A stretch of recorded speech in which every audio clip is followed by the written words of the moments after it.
आज श्री रामचरितमानस को आधार मानते हुए श्री राम कथा की पृष्ठभूमि पर आज प्रवेश किया जाएगा।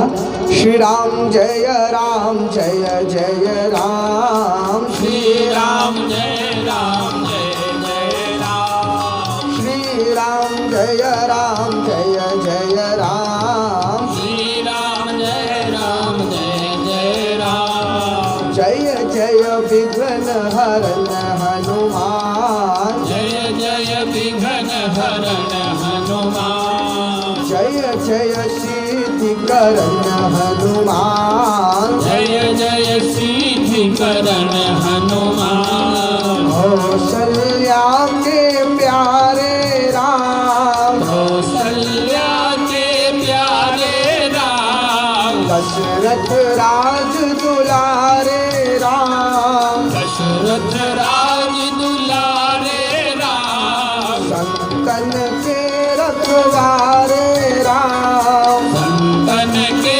रखवारे राम, श्री राम जय जय राम, श्री राम जय राम जय जय राम, श्री राम जय जय राम, श्री राम जय राम जय जय राम, धर्म की अधर्म का, प्राणियों में विश्व का, गौ माता की गौ हत्या, सनातन धर्म की, हनुमान जी महाराज की, बाबा जागेश्वर नाथ भगवान की, महाकालेश्वर भगवान की, समस्त संत गणों की, समस्त भक्त गणों की। ओम नमः पार्वती पते हर हर महादेव। प्रथम तो प्रणाम करते हैं बाबा जागेश्वर नाथ भगवान को, जिनकी कृपा से, जिनकी प्रेरणा से आपके इस क्षेत्र में यह 9 दिवसीय श्री राम कथा किसी प्रकार से संभव हो पाई। हमारे बाबा जागेश्वर नाथ को 2 ही बातें अत्यंत प्रिय हैं, एक राम नाम और दूसरा राम कथा। तत्पश्चात उन्हीं के स्वरूप बाबा महाकालेश्वर भगवान को प्रणाम करते हैं, जिनकी कृपा में, जिनकी छत्र छाया में हम जीवित हैं, हमारा जीवोपार्जन चल रहा है, जिनके चरणों में, जिन्होंने अपने चरणों में हमें स्थान दिया, जहाँ से हम आए। तत्पश्चात समस्त यहाँ बैठे हुए भगवत प्रेमी वृंदजन हनुमान जी महाराज को प्रणाम करते हैं, कारण कि उनकी कृपा के बिना इस कथा को न कोई कह सकता है न सुन सकता है। ऐसे हनुमान जी महाराज को प्रणाम करते हुए और इस बस्ती क्षेत्र के, इस तिलकपुर क्षेत्र के सभी गणमान्यजन और जो इस बाबा जागेश्वर नाथ की समिति से जुड़े हुए हैं, जो नित्य कथा का रसपान कर रहे हैं, जो आ रहे हैं किसी भी माध्यम से, चाहे वो सोशल मीडिया के माध्यम से भी हमें पता पड़ा को रोज कथा लोग सुन रहे हैं घर में, कई लोग यहाँ आ रहे हैं, हमारे कई लोग जो हमसे भेंट करते हैं, आते हैं, मिश्रा जी, दुबे जी आदि सब लगे हुए हैं, सहदेव जी, आज प्रधान जी हमारे आए यहाँ पर, और जितने भी आप सब लोग माताएं एवं बंधुओं, आइए। आज कथा का 5म दिवस है, हमारे गोंडा से भी आज पधारे सब हमारे शिष्य परिवार। केवल यह ज्ञात हुआ कि हमारी यहाँ कथा चल रही, कारण गोंडा में तो भगवान की कृपा से हर वर्ष बहुत अच्छे सब वहाँ पे राम कथा सुनाने का, सेवा करने का हमको अवसर मिलता है। तो माताओं बंधुओं, आइए हम लोग सीधे श्री राम कथा के उस प्रसंग पर चलें जहाँ कल हमने विराम दिया था। आज कथा का 5म दिवस है और कल हम लोगों ने चर्चा किया कि देखिए प्रभु श्री राम माता अहिल्या का उद्धार करके और जनकपुर में प्रवेश करने वाले हैं। और जब जनकपुर में प्रवेश किया भगवान ने, आज भी कारण क्या, देखिए मैंने प्रथम दिन भी कहा था, नित्य आपसे मैं इस बात को कहूँगा कि 9 दिवस में राम कथा तो कभी संपूर्ण हो नहीं सकती, पूरी रामचरितमानस जितना बड़ा ग्रंथ है। और उस पर भी जो लोग यहाँ नित्य आ रहे हैं वो इस बात का अनुभव कर रहे होंगे कि भाई जितना भी समय कथा हो रही है उसमें कोई बहुत ज़्यादा संगीत और ये सब नहीं, कथा हम लोग मानस के आधार पे कर रहे हैं। फिर भी व्यास समाज के अनुसार से कहीं ना कहीं कुछ प्रसंगों को हम प्रणाम करेंगे, कुछ को आगे चलेंगे। जब आगे कभी कथा होंगी या जैसे हमारी कई कथाएं ऐसी हैं जो हम यहाँ नहीं सुनाते, किंतु हमारे आप उस पर यूट्यूब पर देख सकते हैं, आनंद ले सकते हैं, जिन प्रसंगों को कहीं और हमने कहा है। तो माताओं बंधुओं, कहने का ये अर्थ है कि देखिए विदेह नगर भगवान श्री राम को विश्वामित्र जी महाराज लक्ष्मण जी महाराज को ले जा रहे हैं। कैसे हुआ क्या, एक विचारणीय बात। जब माता अहिल्या का प्रभु श्री राम ने उद्धार कर दिया तो भगवान बड़े दुखी हुए, मन उनका कुछ विचलित हुआ। तो विश्वामित्र जी ने कहा, राम तुम क्यों दुखी हो?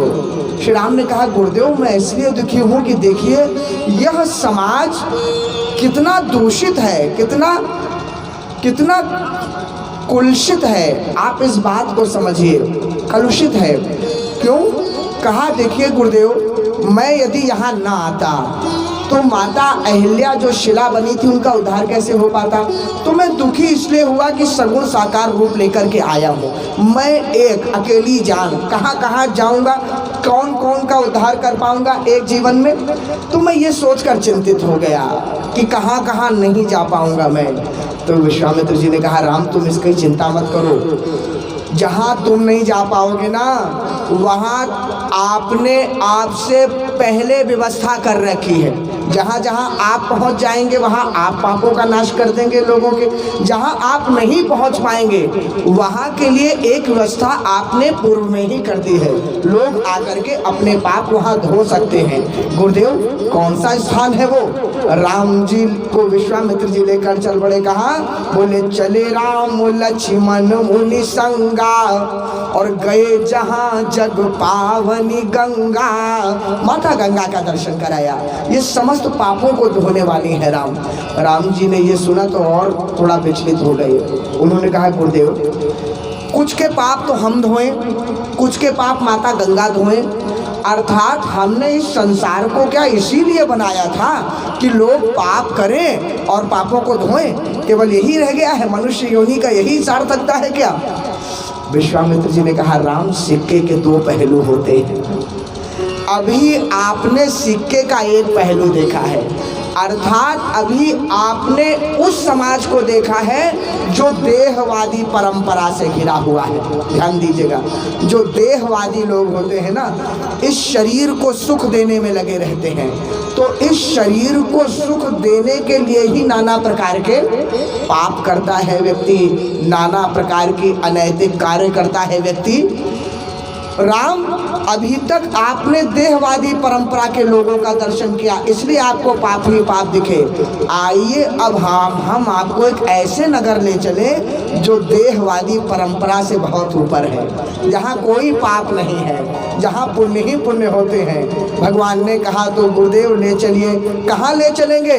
तो हर्षि चले मुनि वृंद सहाया और बेगी विदेह नगर नियर आया।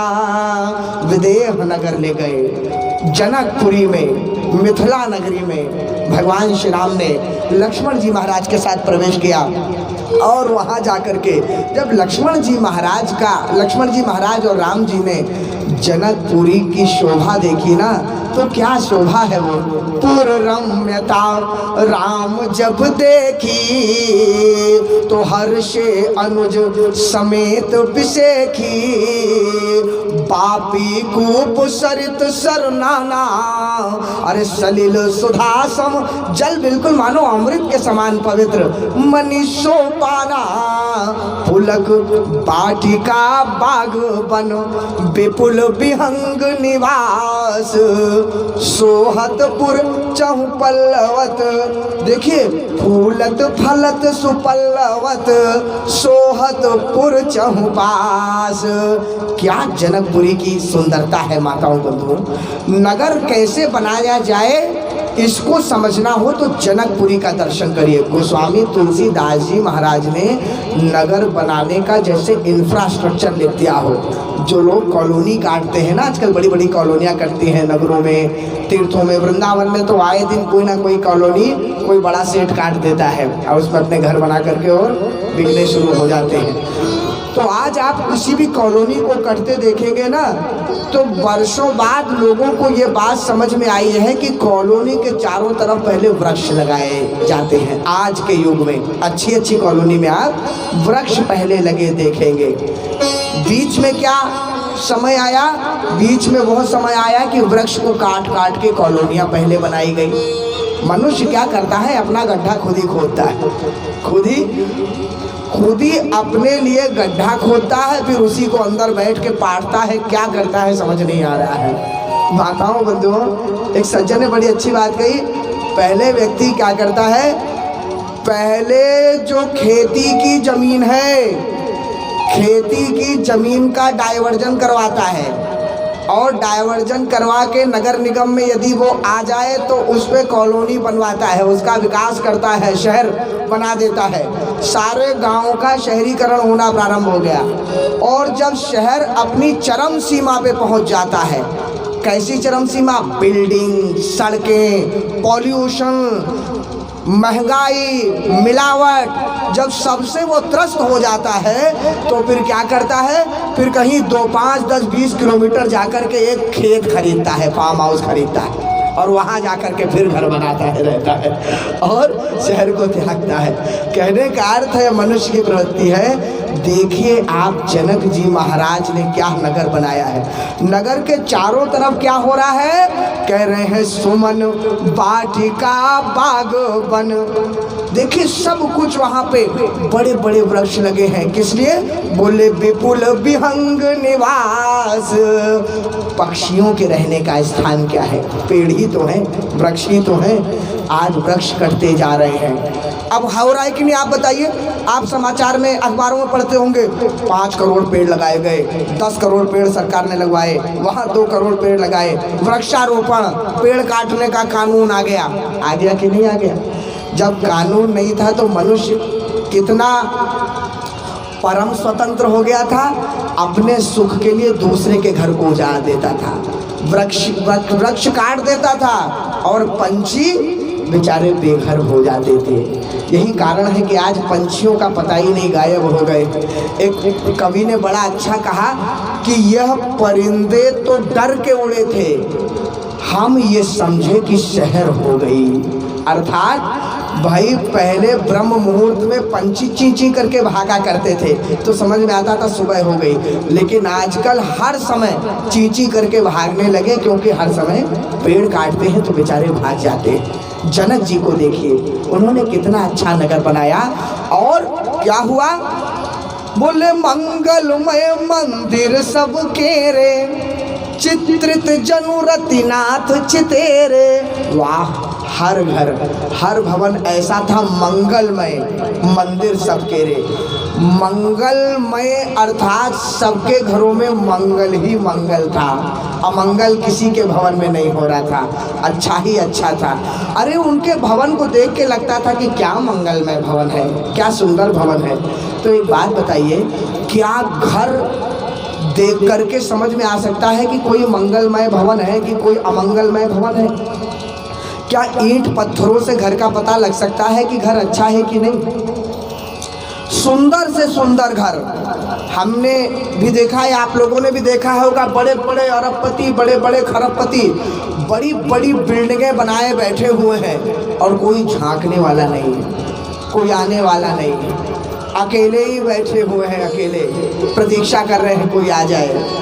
और माताओं बंधुओं, कई बार देखा होगा किसी मध्यम वर्गीय परिवार के घर में भीड़ लगी है, आने जाने वाले लोगों का तांता लगा है, तो क्या अंतर है? देखिए, ईंट दीवार से कोई घर की पहचान नहीं होती, घर की पहचान घर के अंदर रहने वाले से होती है। जैसा ग्रह भेषज जल पवन पट पाई कुजोग सुजोग, होई कुवस्तु सुवस्तु जग लखई सुलक्षण लोग। अर्थात घर की पहचान भी घर के रहने वाले से होती है। दवाई की पहचान भी संगत से होती है। भाई दवाई धूप में आ जाएगी तो जहर बन जाएगी, इसीलिए कहते हैं ना कि keep in dry places, cool place में रखें दवाई को, फ्रिज में रखते हैं दवाई को। इसीलिए उसी प्रकार जल भी नमक में मिलेगा नमकीन हो जाएगा, शक्कर में मिलेगा मीठा हो जाएगा। वायु भी सुगंधित भी हो जाती है, दुर्गंधित भी हो जाती है। और वस्त्र भी अच्छा व्यक्ति पहनेगा तो वस्त्र उस पर शोभा देंगे, और बुरा पहनेगा तो शोभा नहीं देंगे। वस्त्र की भी पहचान व्यक्ति की पर्सनालिटी, व्यक्ति के स्वभाव चरित्र से होती है। तो ठीक उसी प्रकार यहाँ पर मंगलमय भवन क्यों लिखा गोस्वामी जी ने, आगे उसका स्पष्टीकरण करते हैं कि पुर नर नारी सुभग सुचि संता, सब संत स्वभाव के थे लोग वहाँ पे, सब अच्छे लोग थे। धर्मशील ज्ञानी गुणवंता, ज्ञानी थे, गुणवंत लोग वहाँ पे थे, धर्मशील लोग थे, इसलिए मंगलमय भवन थे। और अति अनूप जहाँ जनक निवासो, बिथ कहीं विबुध बिलो की बिलासो, बड़ा सुंदर बड़ा रमणीय जनक जी महाराज का वहाँ निवास था। थोड़ी ही दूर पर धवल धाम मणिपुरट पट, सुघटित नाना भांति, सिय निवास सुंदर सदन, शोभा किमि कही जाती। माता जानकी का भी बहुत सुंदर, माता जानकी का निवास राजमहल बना हुआ था। सब कुछ देखने के पश्चात भगवान और श्री राम और देखिए लक्ष्मण जी महाराज विश्वामित्र जी महाराज के साथ घूम रहे हैं, तब तक एक बहुत बड़ा आम का पेड़ दिखा। तो जब आम का पेड़ दिखा तो विश्वामित्र जी ने अपना झोला झंडा वहीं रख दिया, हम तो यहीं ठहरेंगे, हम तो यहीं रहेंगे। देखिए, देखी अनूप एक अवराई, सब सुपास सब भांति सुहाई। उन्होंने कहा मैं तो यहीं रुकूंगा। कौशिक कहे मोर मन माना, यहाँ रहिए रघुवीर सुजाना, यहीं रहेंगे हम। तो भाई ठीक है, प्रभु श्री राम तो सरल थे, लेकिन लक्ष्मण जी महाराज को ये बात बिल्कुल अच्छी नहीं लगी। उन्होंने कहा गुरुदेव, एक तो आप हमको यज्ञ की रक्षा करवाने के लिए लेकर के आए, तो यज्ञ की रक्षा आपने कराई, पूरा जंगल में हमको घुमाया, जंगल में कोठरी में रखा, कुटिया में रखा, जो भी किया, हम शांत रहे। उसके बाद कहा चलो धनुष यज्ञ दिखाने ले चलेंगे, तो धनुष यज्ञ देखने हम जनकपुर आ गए। अब जनकपुर में इतने बड़े बड़े महल बने हुए हैं, जनक जी से लेके सब जगह मंगलमय भवन है, और आप हमको पेड़ के नीचे सुलवाएंगे, ये कोई बात हुई? अरे भैया, आप बाबा जी होंगे, आपको मालूम नहीं है कि हम चक्रवर्ती सम्राट के राजकुमार हैं, और प्रोटोकॉल होता है सरकार का, आप लोग जानते होंगे। यदि एक मंत्री किसी दूसरे प्रदेश में चला जाए, एक अधिकारी कहीं और चला जाए, तो वहाँ के प्रशासन को, वहाँ के शासन को पूरा फोन मिल जाता है। प्रोटोकॉल के अंतर्गत उनको ठहरने की व्यवस्था, उनके भोजन की व्यवस्था, सारी व्यवस्था रहती। तो महाराज चक्रवर्ती सम्राट के बालक आए हैं, प्रोटोकॉल है, यहाँ बोलिए आप जनक जी से, सारी व्यवस्था होगी यहाँ पे। विश्वामित्र जी महाराज ने कहा बेटा दो बातें हैं। पहली बात तो ये है, एक कवि ने कहा है कि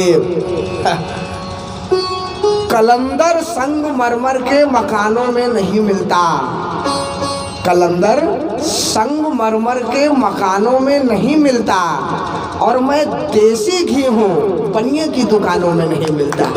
जैसे घी नहीं मिलता ना, बनिए की दुकान में मिलावट रहती है, असली घी की मिलावटी मिल जाएगा।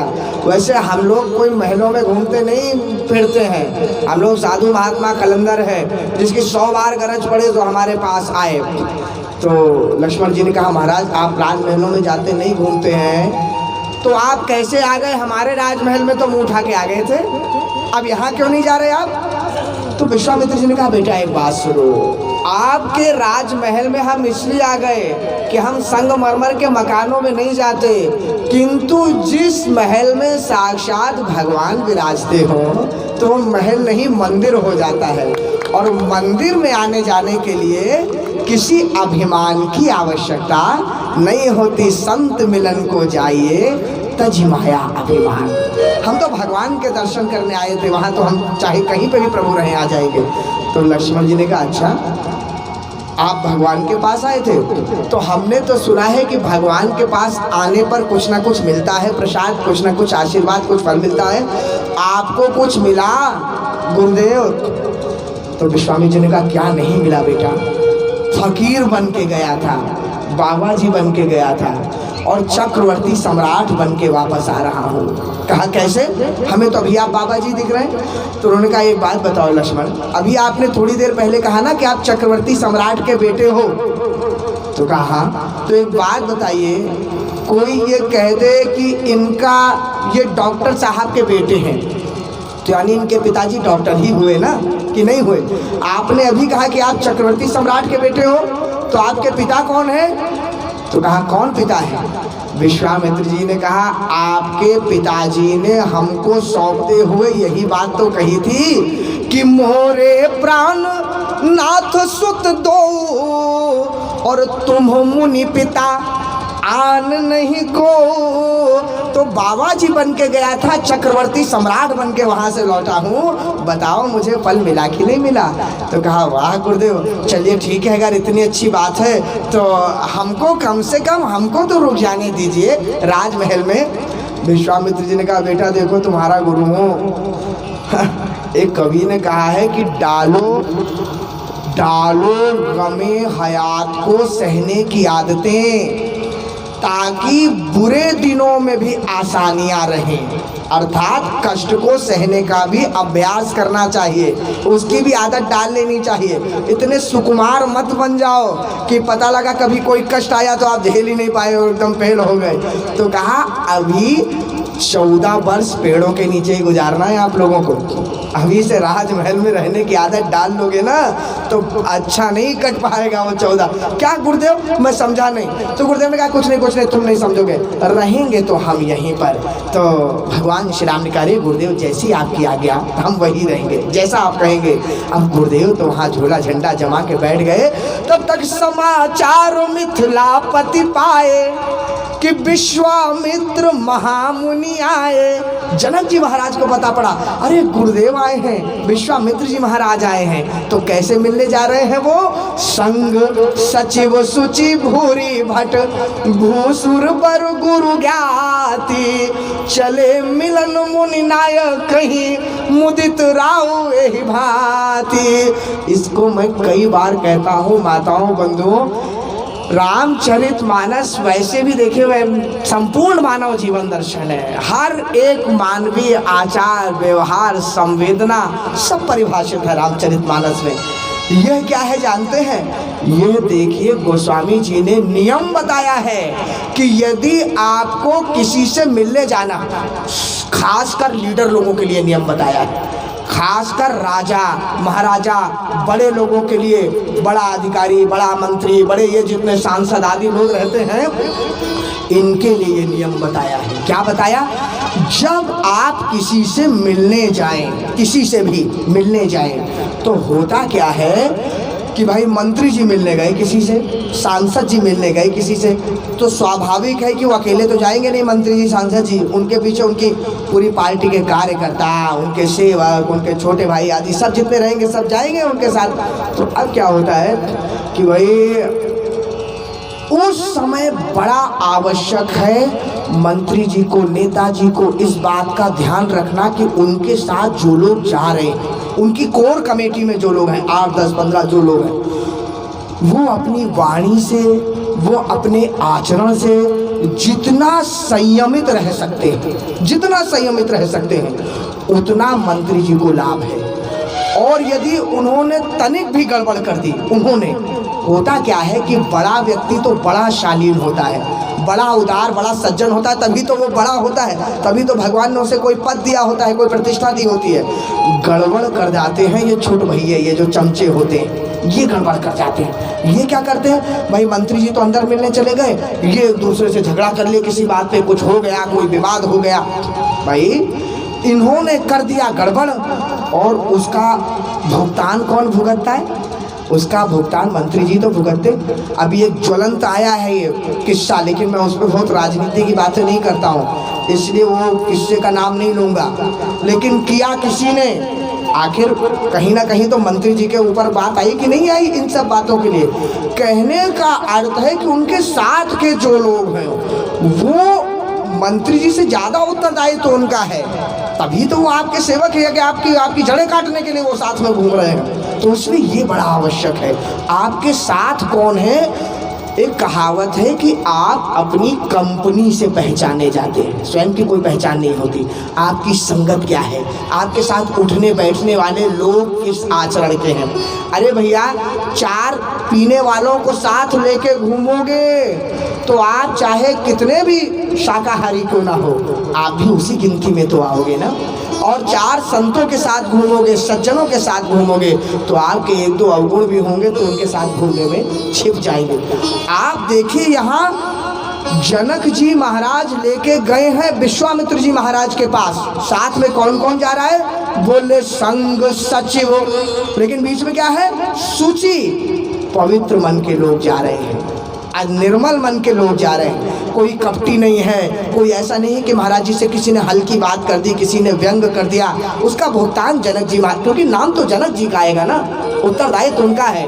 तो संग सचिव शुचि भूरी भट भूसुर पर गुरु ज्ञाति, चले मिलन मुनि नायक कहीं मुदित राव यही भांति। अब चल पड़े वहाँ पे विश्वामित्र जी महाराज से, वहाँ भेंट हुई। विश्वामित्र जी ने भी, वाह क्या बात है, आप कैसे हैं राजन। जनक जी उनसे मिल रहे हैं, दोनों से कुशल प्रश्न करी 12 ये पंखा बंद कर रहा है। कुशल प्रश्न करी 12 और विश्वामित्र निकट बैठारा। चर्चा चल रही है, और कैसे हैं राजन, और कैसे हैं मुनिवर।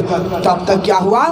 बोलते ही अवसर आए 2 भाई और गए रहे देखन फुलवाई। तब तक प्रभु श्री राम और लक्ष्मण जी महाराज आए। तो जैसे ही आए तो क्या हुआ जानते हैं? जितने भी लोग वहाँ बैठे हुए थे जनक जी महाराज के साथ, जितने भी लोग थे वो उठे सकल जब रघुपति आए। क्या सुंदर बात है, सबके सब उठ के खड़े हो गए प्रभु श्री राम जैसे ही आए। क्या प्रभाव होगा प्रभु का ना, आप विचार करिए। कोई आए और आप उसके आते ही उठकर खड़े हो जाएं तो केवल 2 ही कारण से हो सकते हैं, या तो भय से हो सकते हैं या सम्मान से हो सकते हैं। डर के मारे या तो कोई खड़ा होगा या सम्मान के कारण कोई खड़ा होगा। यदि डर के कारण खड़ा हो रहा है तो उसमें कोई बहुत आपका लाभ नहीं है, कुछ आपने कमाया नहीं है। सम्मान के कारण यदि कुछ कोई खड़ा हो रहा है तो प्रभु श्री राम से एक बात अवश्य सीखने वाली ये है माताओं बंधुओं। देखिए, इसे अंग्रेजी में एक शब्द है परसोना, इसे परसोना कहते हैं। अर्थात आपका आभा मंडल, आपका प्रभाव। मैं कई बार एक घटना बताता हूँ। मैं जब अपने कॉलेज के समय में था तो वहाँ एक टीचर ने मुझे घटना बताई, वो मुझे याद है आज तक। उन्होंने कहा कि भाई हम जब उनके कॉलेज के समय या जो भी होंगे, उनका जो भी नवयुवक समय होगा, कुछ लेखक वेखक थे, कुछ थे वो। तो उन्होंने कहा एक बार मेरी लॉटरी ऐसी लग गई कि मुझे अमिताभ बच्चन से मिलने का अवसर मिल गया, अमिताभ बच्चन से। तो भाई ऐसा तो है नहीं कि अभी 1 घंटे फ़ोन आएगा अमिताभ, वो तो 2-3 दिन पहले अपॉइंटमेंट तय हो जाता है कि आपको कल 10 बजे कि परसों 10 बजे उनके यहाँ ड्राइंग रूम में जाना या, और 2 मिनट का समय रहेगा, 3 मिनट का समय रहेगा, जो भी रहता है। तो उन्होंने कहा कि जब मुझे मालूम पड़ा कि अगले दिन सवेरे मुझे 10 बजे अमिताभ बच्चन से मिलने जाना है तो एक तो रात भर नींद नहीं आई। भाई प्रसन्नता के मारे नहीं आएगी, स्वाभाविक है, महानायक हैं, बड़ी पर्सनालिटी है, तो नहीं आई।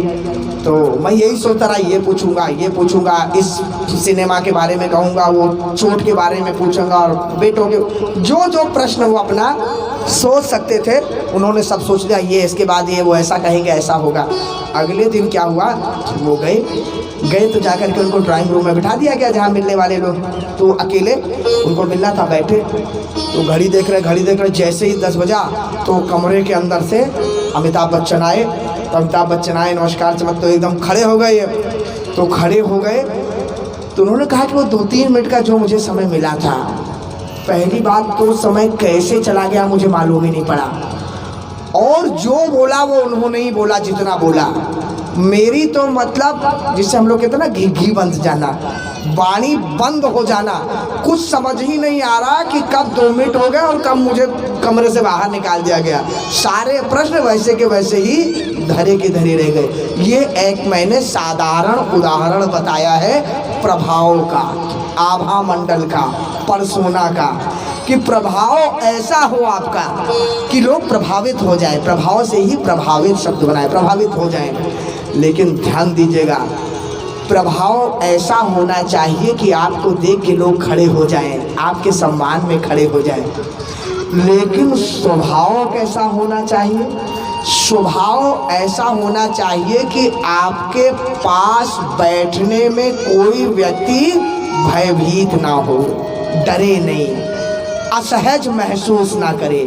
आपके बगल में बैठे तो लगे कि अरे ये तो हम में से ही एक है, कितने सरल हैं, कितने अच्छे हैं। ये आपका स्वभाव होना चाहिए। व्यक्ति क्या करता है, स्वभाव को भी उसी प्रकार से बनाने लग जाता है, वहाँ दिक्कत आ जाती है। प्रभु श्री राम का प्रभाव तो ऐसा था कि लोग देखते ही खड़े हो जाते थे, लेकिन स्वभाव ऐसा था कि बड़े बड़े क्या, छोटे छोटे भी प्रभु के बगल बैठने में नहीं डरा करते थे। तो माताओं बंधुओं, यहाँ देखिए, उठे सकल जब रघुपति आए और विश्वामित्र निकट बिठाया। तो जैसे ही बिठाया तो जनक जी महाराज की दृष्टि पड़ी, अरे प्रभु श्री राम पे। अब जनक जी महाराज बेहोश हो गए। देखिए, पहले जैसे विश्वामित्र जी बेहोश हुए थे, आज वही स्थिति जनक जी महाराज की हुई कि मूरति मधुर मनोहर देखी भयउ विदेह विदेह विषेखी। अब बेहोश हो गए, पानी छिड़का गया। विश्वामित्र जी ने, क्या हो गया महाराज, क्या हो गया, होश में आओ। तो वो भी जैसे ही होश में आए, तो होश में आते उन्होंने कहा, कौन है ये कौन है, इनका क्या परिचय है, हमको सच बताइए, कौन है ये, कहाँ से आए हैं ये कहूँ नाथ सुंदर दो बालक। ये कौन है, ये दो सुंदर बालक कौन कौन है? ये मुनि कुल तिलक किन्नर कुल पालक। देखिए, भाव यह भी है कि जनक जी महाराज ने हड़बड़ाहट में उल्टा कह दिया। भाई, होना तो ये चाहिए कि नृप कुल तिलक कि मुनि कुल पालक, राज तिलक होता है। लेकिन हड़बड़ा गए। तो विश्वामित्र जी ने कहा, आप ऐसा क्यों पूछ रहे हैं? बोले, मैं इसलिए पूछ रहा हूँ क्योंकि ब्रह्म जो निगम नेति कही गावा, उभय वेश धरि की सोई आवा। अरे जो ब्रह्मों ने, जिनको नेति वेदों में जिन ब्रह्म के बारे में वेदों ने बखान किया है, कहीं वही तो ये दो सगुण साकार रूप में सामने नहीं आ गए? आपको ऐसा क्यों लगा? विश्वामित्र जी ने फिर पूछा। बोले, महाराज इसलिए लगा, कारण कि सहज विराग रूप मन मोरा, अरे थकित होत जिमि चंद चकोरा। जैसे चकोर को देख के चंद्रमा को देख करके चकोर एकदम से स्तब्ध हो जाता है ना, वैसी आज मेरी स्थिति हो गई है। मैं केवल इनको देखकर ऐसे स्तब्ध हो गया हूँ, इन्हीं बिलोकत अति अनुरागा, अरे बर बस ब्रह्म सुख ही मन त्यागा। देखिए, ये भी एक कथा आती है, किंवदंती है, एक कथा है। माताओं बंधुओं, हुआ क्या कि एक बार अष्टावक्र जी महाराज जब जनक जी महाराज के साथ संवाद करने गए, उनके यहाँ एक दूसरे से ज्ञान का आदान प्रदान हुआ, तो जनक जी महाराज ने जाते समय अष्टावक्र जी से कहा कि मुनिवर, आप बताइए, आप पधारे, आपको मैं क्या दूं दक्षिणा में, क्या आपकी सेवा कर सकता हूं? तो अष्टावक्र जी महाराज तो परम विद्वान थे ही, तो उन्होंने कहा, राजन कह रहे हो कि क्या दूं, बड़े अभिमान से कह रहे हो। अरे तुम्हारा स्वयं का है कुछ तुम्हारे पास जो तुम कह रहे हो क्या दे दूं मैं? सब तो भगवान का दिया हुआ है। तुम्हारा कुछ हो तो बोलो, वो तुम हमें दो, भगवान का दिया क्या दे रहे हो? तो जनक जी महाराज भी परम विद्वान थे, विदेहराज ऐसे निकलत। तो हुआ क्या कि माताओं बंधुओं, यही से अभी विदेहराज कहलाए। देखिए, हुआ क्या, जनक जी ने कहा, महाराज आप बात तो सही कह रहे हैं, मेरा स्वयं का कुछ भी नहीं है, किंतु एक चीज मेरी स्वयं की है। बोले, क्या? कहा, यह जो संकल्प और विकल्प से भरा हुआ मन है ना, यही मेरा स्वयं का है। हमारे आपके पास भी माताओं बंधुओं, अपना स्वयं का केवल एक ही वस्तु है, संकल्प और विकल्प से भरा हुआ मन, है कि नहीं?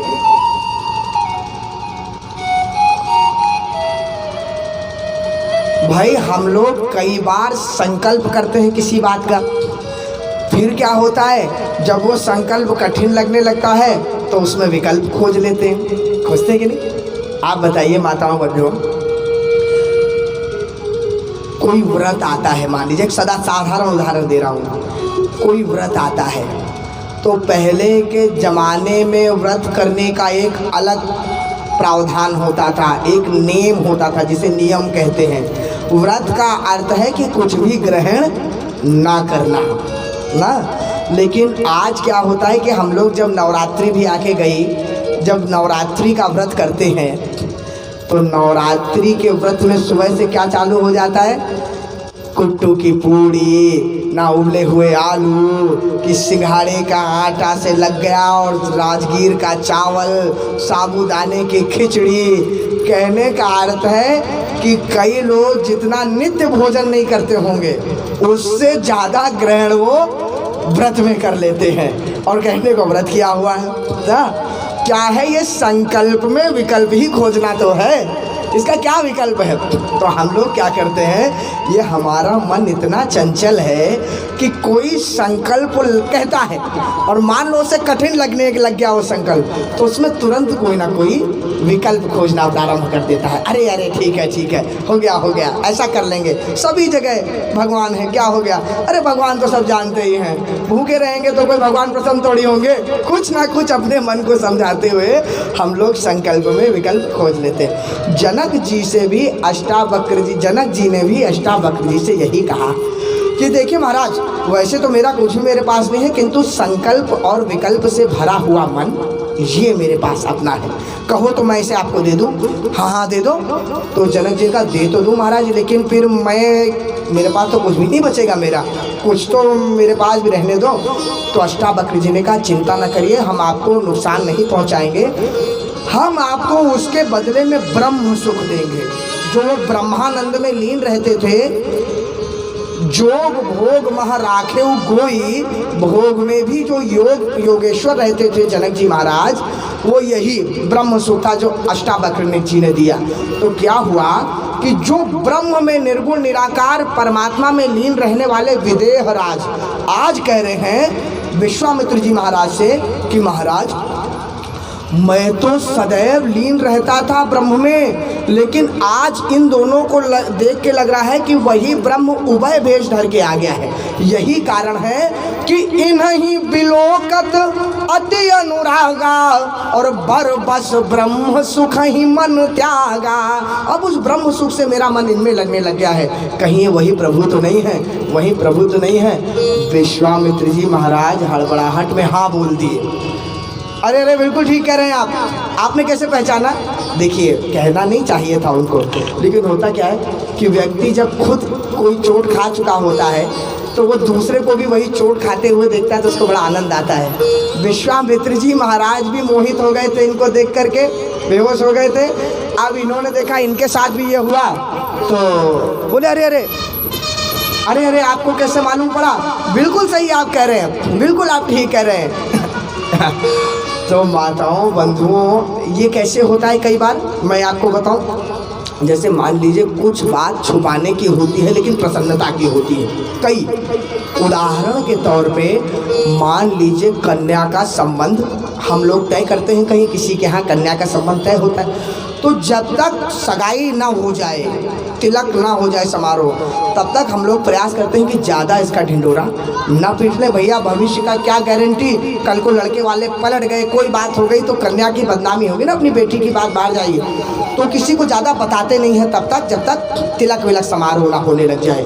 और मान लीजिए वो सब करने लग जाए, किंतु बीच में किसी को मालूम पड़ जाए, आस पड़ोसी को, फलाने को, तो वो कहे क्यों जी आपने ऐसा कर दिया और कन्या का संबंध तय हो गया है और हमको आप बताए नहीं, हमें सब पता है। तो आप एकदम प्रसन्नता में क्या कहते हैं, अरे आपको कैसे पता पड़ा। बड़ी प्रसन्नता की बात है, लेकिन आपके हमारे बीच में रहने दीजिएगा, अभी आगे तिलक होगा तो सबको बुलाएंगे, बड़ी खुश हैं हम, आपको पता पड़ गया। यूँ ही करते हैं ना। तो जनक जी महाराज से विश्वामित्र जी ने भी कहा, अरे आपको कैसे पता पड़ा। बिल्कुल ठीक कह रहे हैं, ये वही हैं और कोई दूसरे नहीं है। कहो मुनि बिहसी कहे उन रपनी का, और वचन तुम्हार न हो ही अली का। आप कभी कैसे झूठ बोल सकते हैं? ये वही हैं 84 लाख योनियों के जो प्रिय हैं, सबको प्रेम देने वाले, सब में रमण करने वाले। ए प्रिय सब ही जहाँ लगी प्राणी, ये वही हैं जहाँ तक प्राणी है सबको प्रिय है ये। तो जैसे कहा अरे यही है वही है, पहचान लिया आपने? तो बगल में श्री राम खड़े, श्री राम जी खड़े तो उनको लगा अरे ये शांत क्यों नहीं हो रहे महाराज, बाबा जी भाई ये अपना राज खोले जा रहे हैं, हम यहाँ गुप्त रूप अवतरे हो प्रभु, मर्यादा पुरुषोत्तम के रूप में हम अवतरित हुए हैं। रावण बार बार 100 बार गा चुका है कि भाई मनुष्य के हाथों ही हम मरेंगे, उसके अलावा कोई और हमको नहीं मार सकता। ब्रह्मा जी ने बार बार लिख दिया है मनुष्य के हाथों रावण का वध होगा, और ये ब्रह्म ब्रह्म हमको गा रहे हैं। कल को रावण भाई अपना अपील नहीं कर देगा, अदालत में जाके क्लेम नहीं कर देगा कि हमारे साथ बेईमानी हो गई है, हमसे कहा गया मनुष्य के हाथों मरेंगे और ब्रह्म आके मार रहे हैं। तो इसलिए आप रामचरितमानस का पाठ करिएगा। प्रभु श्री राम ने हर स्थान पर अपने आप को पूर्णतः मनुष्य की तरह दर्शाया है। वो तो गोस्वामी जी से ये बर्दाश्त नहीं हुआ तो आगे के करदानी वो लिख देते थे कि नहीं नहीं ये तो ब्रह्म है, ये तो प्रभु है। लेकिन रामचरितमानस इसीलिए कहा गया प्रभु ने जो चरित्र किया वो मनुष्य के लिए अनुकरणीय किया। हम लोगों को वो चरित्र आदर्श रूप में लेना चाहिए। तो क्या हुआ, जैसे उन्होंने कहा अरे ये तो वही हैं, ये तो वही प्रभु हैं। तो आप लोग विचार करिएगा, एक विचार करिए, बड़े ध्यान से सुनिएगा। मान लीजिए कि आपका कोई मित्र हो, उसको आपका कोई राज मालूम हो और आप उसे बताना भूल गए हो कि भैया इस राज को किसी को बताना मत, और कहीं भरी सभा में आप बैठे और भरी सभा में बैठे और वही बात निकल आए, अब वो बताना शुरू हो जाए तो आप क्या सभा में उसको मना तो कर नहीं सकते कि शांत हो जाओ, क्यों बता रहे हो, ये राज है नहीं बताना है। और बदनामी हो जाएगी और बेइज्जती हो जाएगी कि नहीं हो जाएगी। तो आप क्या करेंगे, आप कुछ इशारा करेंगे ना, कुछ थोड़ा बहुत सोचेंगे कि किसी प्रकार ये हमारी तरफ देखे, हम कुछ भी करें। कोई मुझको कई बार एक घटना याद आती है अपने कॉलेज के समय की। माताओं बंधुओं, हुआ क्या, देखिए हम लोग बैठे थे भाई, सब मित्रगण बैठे हुए थे। तो मित्रगण बैठे थे तो हमारा एक मित्र था, उसका कोई ऐसे ही राज होगा, और भी 2-4 लोग बैठे थे।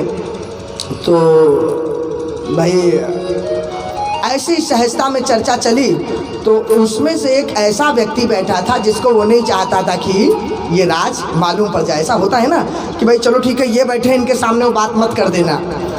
तो हमको नहीं मालूम थी बात, तो ऐसे ही चर्चा था, हमको लगा सभी को मालूम है, उसको एक मित्र को नहीं मालूम थी। तो वो बोले, वो बैठा तो थोड़ी बात प्रारंभ हुई उस रहस्योद्घाटन होना, धीरे धीरे कड़ी आ रही। और वो मित्र बार बार हमको देख रहा कि वो बैठा हुआ है और आप क्या किए जा रहे हैं, लेकिन अब सीधे मना भी नहीं कर सकता, भरी सभा में भरे समाज में सब बैठे। तो उसने क्या इशारा किया, उसने यूँ आँख मलना प्रारंभ किया। देखिए इशारे कैसे लोग जुगाड़ जमाते हैं, और इशारा जमाते जमाते उंगली से कैसे समझाए कि वो बैठा हुआ है, शांत हो जाइए। तो यूं आँख मलते हुए उंगली से उधर इशारा किया कि शांत हो जाइए, उसे देखिए। तो हम समझे रहे शांत हो जाइए, नहीं बोलना है। उसी प्रकार प्रभु श्री राम क्या करते, तो प्रभु श्री राम ने जैसे ही देखा और ये तो बोले जा रहे हैं, सारा रहस्य खोले जा रहे हैं, तो क्या किया, खांसे यूं, ए प्रिय सब ही जहाँ लगी प्राणी। तब तक राम जी खांसे, अरे महाराज मनो मुस्काई राम सुनी बानी। यो शांति से खांसे, कह रहे कुछ करिए, इशारा करा शांत हो जाओ मत बोलो। जैसे ही ये इशारा किया विश्वामित्र जी महाराज समझ गए हम गलत बोल दिए, ज़्यादा बोल दिए भाव में। तुरंत उन्होंने बात को संभाला, नहीं नहीं नहीं नहीं, ये कोई ब्रह्म नहीं है, ये कहीं से कुछ ऐसे नहीं है, मैं तो यूं ही बोल दिया। ये कौन है अभी हम आपको बताते हैं। बोले कौन है, बोले ये रघुकुल मणि दशरथ के जाए, चक्रवर्ती सम्राट के पुत्र हैं भाई, ये कोई ब्रह्म ब्रह्म नहीं है। ये रघुकुल मणि दशरथ के जाए और मम हित लागी नरेश पठाए। मेरे लिए राजा जी ने इनको हित के लिए भेजा है, मेरी सिक्योरिटी में भेजा है। मेरा राजा जी बड़ा ख्याल रखते हैं। देखिए चोर की दाढ़ी में तिनका, मम हित लागी नरेश पठाए। जबकि राजा जी भेज रहे थे। कल जो लोग यहाँ होंगे वो जानते हैं कि कितनी बहस हुई है। राजा जी तैयार नहीं थे राम जी को देने के लिए, राम देत नहीं बनई गोसाई। लेकिन क्या कह रहे हैं कि रघुकुल मणि दशरथ के जाए और मम हित लागी नरेश पठाए। क्या नाम है इनका? बोले ये राम लखन दो बंधु बर रूपशील बलधाम। राम और लक्ष्मण दो भाई हैं, रूप के धाम हैं, शील के धाम हैं। मख राखेउ सब साखी जग जीते असुर संग्राम। इन्होंने यज्ञ की रक्षा किया, इन्होंने सारे असुरों का संग्राम किया। और ये मैं अकेले नहीं कह रहा हूँ, सब साखी जग सब जानते हैं कि ये चक्रवर्ती सम्राट के बेटे हैं। आपको कोई भ्रम हो गया है। तो जनक जी महाराज ने भी सोचा कि अब इनसे हम क्या कहें कि भ्रम हुआ कि नहीं हुआ, कोई बात नहीं। तो कहा ठीक है महाराज, ठीक है जैसा आप कहें, चलिए अब हम चलते हैं, अब हम यहाँ से चलते हैं। अब जनक जी महाराज चल पड़े। लेकिन माताओं बंधुओं, रूप प्रभु का वो सौंदर्य, जनक जी महाराज तो उस पर मोहित हो गए थे। तो क्या करें, जब हमको कोई रूप बड़ा अच्छा लग जाता है, कोई चीज़ बड़ी अच्छी लग जाती है, तो हम क्या करते हैं, बार बार बहाना पानी, अब समझ दिखा दो थोड़ा सा पानी दो, बार बार ये बहाना खोजते हैं हम लोग कि किस प्रकार उसको देख लें, किस प्रकार फिर से देख ले ना। आंखें बार बार उधर जाती हैं। तो जनक जी महाराज वापस तो आ गए, फिर वापस पलट के गए। अरे महाराज मैं तनिक ये भूल गया था। तो विश्वामित्र जी महाराज ने बोला हाँ हाँ ये ले लो। फिर धीरे से राम जी को उन्होंने देखा, फिर पलट गए, फिर थोड़ी दूर गए। अरे अरे गुरुदेव मैं अपनी चप्पल भी यहाँ भूल गया था। अच्छा ये भी ले लो। फिर अंदर धीरे से राम जी की तरफ देख ले, फिर अपने आप को तृप्त कर लें। थोड़ी देर बाद फिर उनको याद आ जाए, एक बार चलो फिर बहाने से चल के राम जी को देख लो। बार बार जा रहे हैं, बार बार जनक जी वापस आ रहे हैं। क्या स्थिति है उनकी जानते हैं? गोस्वामी जी लिखते हैं कि जनक बिलो की बार बार रघुबर को, गीतावली बालकांड में गोस्वामी जी ने उल्लेख किया, जनक बिलो की बार बार रघुबर को। और मुनि पद शीस नाए आयसु वशीष पाए, यही बात कहत गवन कियो घर को। जनक बिलो की बार बार रघुबर को। और क्या सोच रहे हैं? वो सोच रहे हैं कि देखिए क्या रूप है, क्या बात है। ऐसा कुछ हो जाए कि यदि ये हमारे आ जाएं, अगर ये हमारे घर में आ जाएं, अगर इन्हीं से धनुष टूट जाए तो कितनी बड़ी बात है।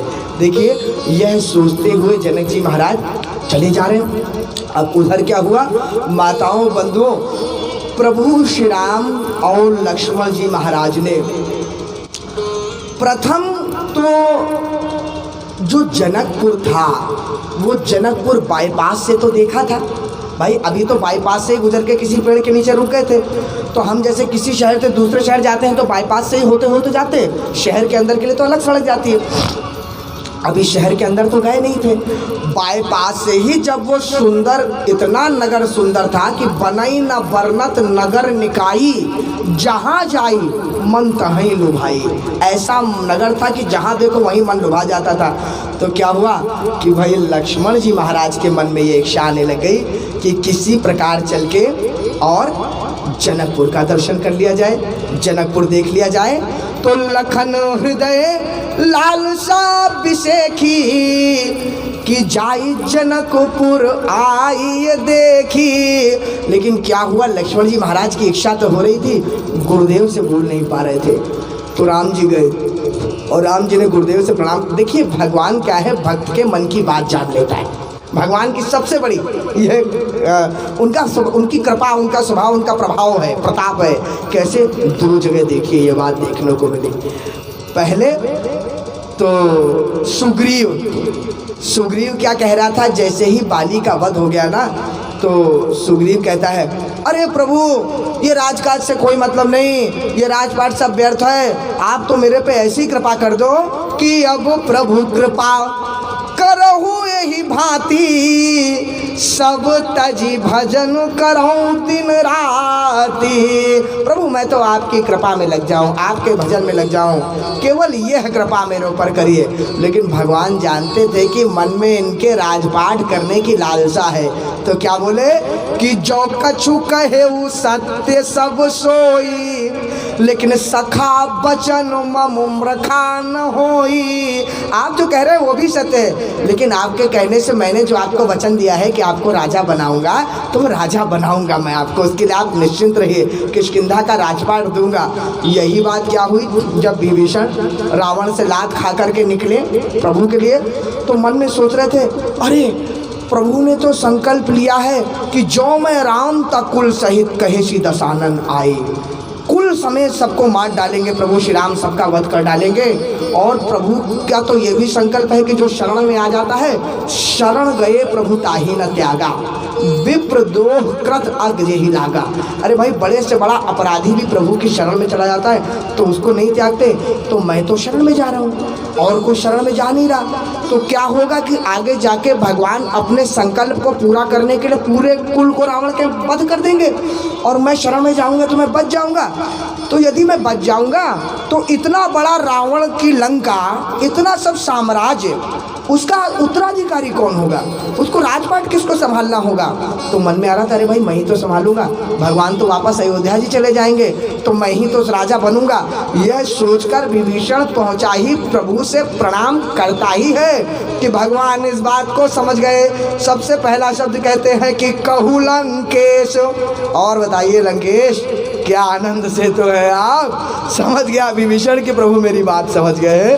सहित परिवारा और कुशल कुठार बास तुम्हारा, और विभीषण ने इस बात को स्वीकारा भी कि प्रभु आप सब जान जाते हैं, उर कछु प्रथम वासना रही, अरे प्रभु पद प्रीति सरित शोभही। कुछ मन में था मेरे, लेकिन आपकी कृपा से क्या हुआ कि वो सब चला गया।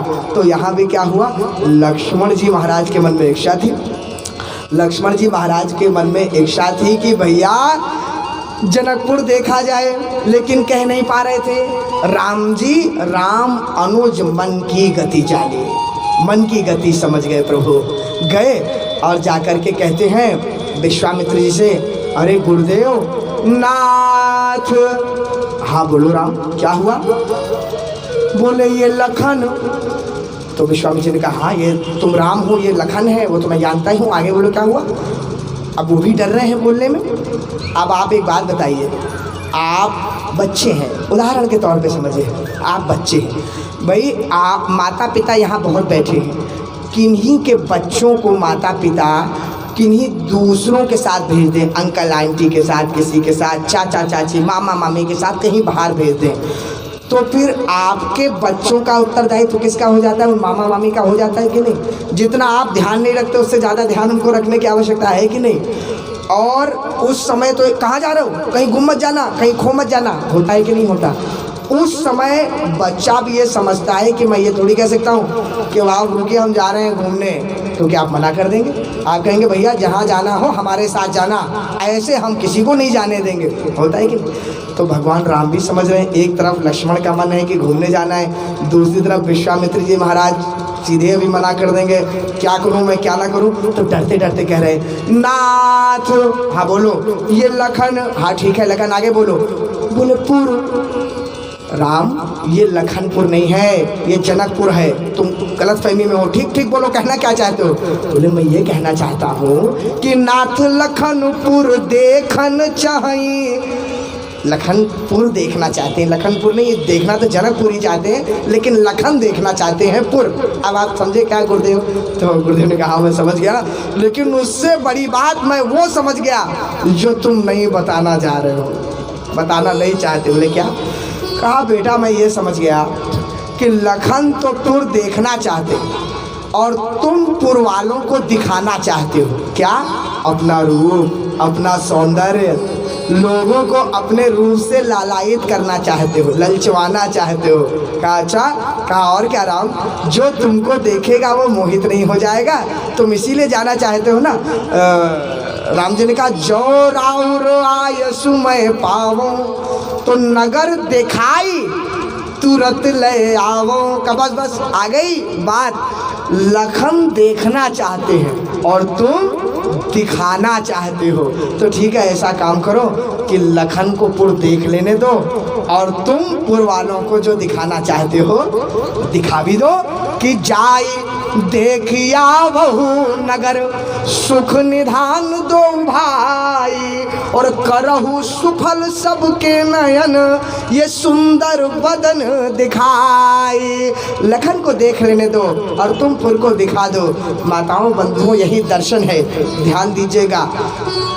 जीव है लखन लाल जी, लक्ष्मण जी, और ब्रह्म है प्रभु श्री राम। जीव संसार को देखता है और ब्रह्म संसार को दिखाता है। यही यहाँ दर्शन हो रहा है। अब दोनों पहुँच गए नगर को देखने और जैसे ही जनकपुर वासियों को पता पड़ा ना कि देखन नगर भूप सुत आए, अरे समाचार में पुरवासी पाए तो धाए धाम काम सब त्यागी मनहु रंक निधि लूटन लागी। मानो जैसे कोई खजाना लूटने के लिए गरीब भागे, रंक भागे, वैसे प्रभु श्री राम को देखने के लिए लोग दौड़ पड़े, भाग पड़े। और जहाँ से जा रहे हैं सारी स्त्रियाँ झरोके में खड़ी हो गई देखने के लिए कि जुबतीन भवन झरोखहि लागी और निरखहि राम रूप अनुरागी। देख रही हैं और देख करके बात करती है, वाहरी सखी देखो तो क्या सुंदर रूप है, क्या दोनों सुंदर भाई हैं, क्या कहने की बात है।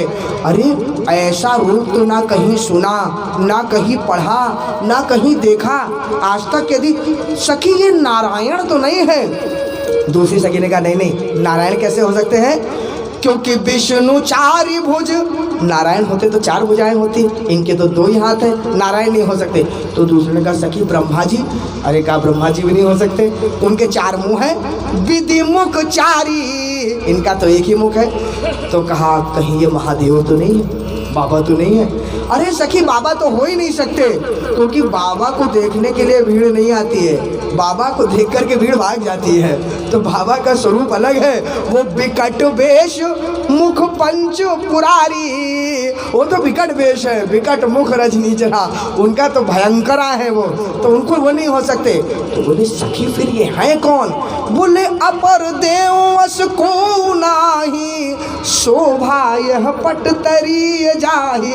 ऐसा कोई है ही नहीं इस संसार में सखी जिनसे इनकी शोभा की तुलना की जाए। तो एक ने कहा सखी ऐसा तो नहीं, ये कहीं कामदेव तो नहीं है? कामदेव, क्योंकि कामदेव भी बड़े सुंदर हैं।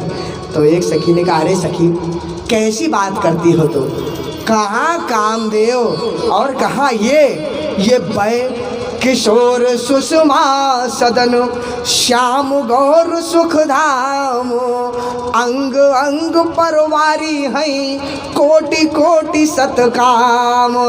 इनके तो एक एक अंग पर करोड़ों करोड़ों कामदेव निछावर हैं सखी।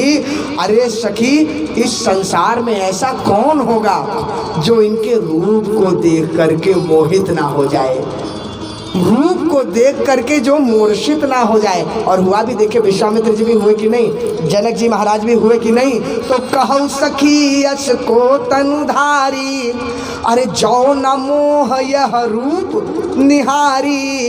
कौन है ऐसा जो इनको देख करके मोहित ना हो जाए? माताओं बंधुओं सखियां चर्चा कर रही हैं, ध्यान दीजिएगा। भगवान जनकपुर की गलियों से गुजरते जा रहे हैं और जब गुजरते जा रहे हैं तो लक्ष्मण जी महाराज क्या करते हैं जानते हैं? एक झांकी जनकपुर की मैं बस चर्चा करूंगा और उसके आगे फिर प्रणाम करते हुए प्रसंग पे जाऊंगा, क्योंकि आज भगवान का विवाह होना है। तो व्यास समाज के अनुसार से ही आज कथा हो पाएगी। माताओं बंधुओं जब जनकपुर में श्री राम विचरते हुए चले जा रहे थे ना, तो लक्ष्मण जी महाराज क्या कर रहे थे जानते हैं? लक्ष्मण जी महाराज राम जी से कहते हैं, अरे प्रभु वो देखिए, वो कितनी सुंदर कन्या है। तो राम जी अनसुना करके आगे जाते, प्रभु प्रभु वो देखिए, उसको भी देखिए, वो आपको देख रही है। तो राम जी ने कहा, लक्ष्मण कुछ मर्यादा में रहो, तुम ये क्या कर रहे हो? लोग क्या कहेंगे कि चक्रवर्ती सम्राट राजा दशरथ जी के पुत्र अयोध्या धाम से आए थे और आकर के वो जनकपुर में और कन्याओं को इस प्रकार निहार रहे थे कि वो देखो, ये देखो। तो लक्ष्मण जी ने कहा, प्रभु हम क्यों इस बात के लिए शर्माए, हम कौन सा अपराध कर रहे हैं? अरे प्रभु, यदि हम अपने लिए देख रहे होते तो बाद में कुछ अपराध होता। अरे हम तो आपके लिए देख रहे हैं, आपके लिए देखना तो हमारे मर्यादा में है भाई, हम आपको दिखा रहे हैं, आपको बता रहे हैं। प्रभु चले जा रहे हैं और जितनी कन्याएं हैं ना, वो हियर शही बरसही सुमन, अरे सुमुखी सुलोचनी वृंद। हुआ क्या माताओं बंधुओं कि जब भगवान श्री राम जनकपुर में पहुंचे तो जो बच्चे थे ना, बच्चे, उन बच्चों ने क्या किया कि उन बच्चों ने भगवान को घेर लिया और घेरने के बाद क्या किया कि भगवान वैसे ही सरल स्वभाव के हमारे सांवले सलोने प्रभु श्री राम, दाढ़ी मूंछ भी प्रभु श्री राम की नहीं। तो इस प्रकार से भगवान श्री राम सीधे सलोने और बच्चों ने घेर लिया। तो घेर के क्या किया, इधर आ जाइए, इधर आ जाइए, भगवान को बुलाया और भगवान को बुला के एक बच्चे ने जो पीताम्बर था प्रभु का, वो पीताम्बर को लिया और लेकर के भगवान के पीछे से सिर पे डाल दिया और ऐसे डाल दिया जैसे हमारी माताएं ये घूंघट ओढ़े रहती है ना, तो पीताम्बर का घूंघट बन गया। तो घूंघट बन गया तो प्रभु की वैसे ही कुछ दाढ़ी मूंछ तो थी नहीं और सुंदरता की तो क्या बखान की जाए। तो अब सब बच्चे एक दूसरे से बात करने लग गए, वाह क्या बात है, क्या कहने हैं। तो एक बच्चा कहता है, भैया सब कुछ ठीक है किंतु एक ही बात की कमी रह गई, यदि वो हो जाता तो फिर तो क्या कहने थे। तो दूसरा बच्चा कहता है कि अरे नहीं नहीं, पागल हो तुम, अच्छा हुआ वो नहीं हुआ, वो हो जाता तो बड़ा संकट आ जाता। तो तीसरा बच्चा कहता है, ऐसे कैसे तुम कह रहे हो कि संकट आ जाता, वही हो जाना था। चौथा बच्चा कहता है, ये सही कह रहा है, वो नहीं होना था। अब वो लोग ये हो जाता वो हो जाता। प्रभु श्री राम सुन रहे हैं। प्रभु श्री राम ने कहा, भैया एक ये तो बात बताओ, क्या हो जाता क्या नहीं हो जाता, किस बारे में चर्चा कर रहे हो। तो एक बच्चा कहता है, भैया ये लोग जो कह रहे हैं ना, यदि वो हो जाता तो जानते हो क्या हो जाता। अरे वही तो मैं पूछना चाह रहा हूँ, क्या हो जाता। एक फिर बालक उत्तर देता प्रभु श्री राम, कहता है, प्रभु यदि वो हो जाता तो रस जाते किते रसिया रस में और बस जाते किते घर जारन के, अरे फंसी जाते पथी लखी लो